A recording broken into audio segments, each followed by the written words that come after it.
Spring has sprung, so what's ahead for the 2010 corn crop? We have more in this week's Market Watch. Market Watch, brought to you by Pfizer Animal Health. Joining us in the studio today is Chad Spearman, market analyst for CattleFax. Welcome back to the show, Chad. Thanks, Kevin.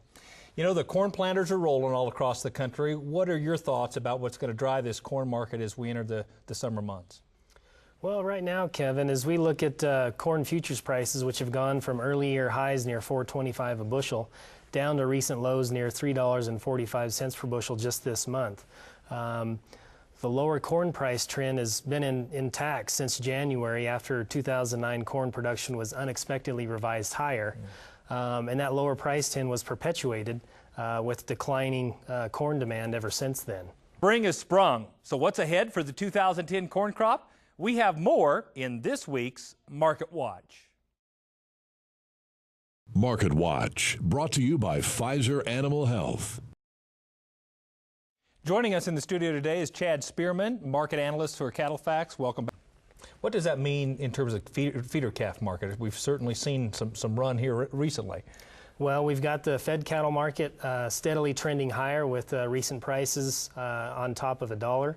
And you couple that with lower corn prices here over the past few months and also very good summer grazing conditions. It's led to a very sharp rally in feeder cattle prices and also in calf prices, which are now just a stone's throw away from record highs based on U.S. average CattleFax price data. Yeah, I know that's a welcome sight for a lot of cow-calf producers. As you look into next fall, what are your expectations relative to corn supplies with this new crop?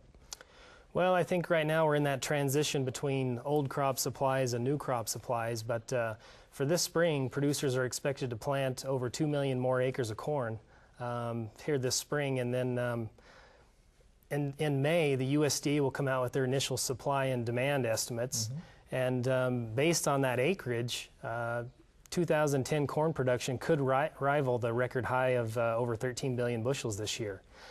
And when you look at that from an initial stocks to use ratio here going forward, the USDA will also introduce their initial estimate in May as well. Over the past 4 years, that initial estimate has been below 10%, which is historically very supportive of the corn market. This May, that estimate's probably going to come in more like 12 to 14%.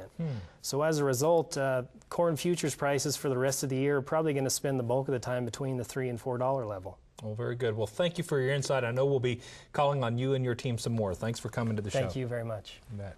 For more information on this year's corn report, visit CattleFax.com.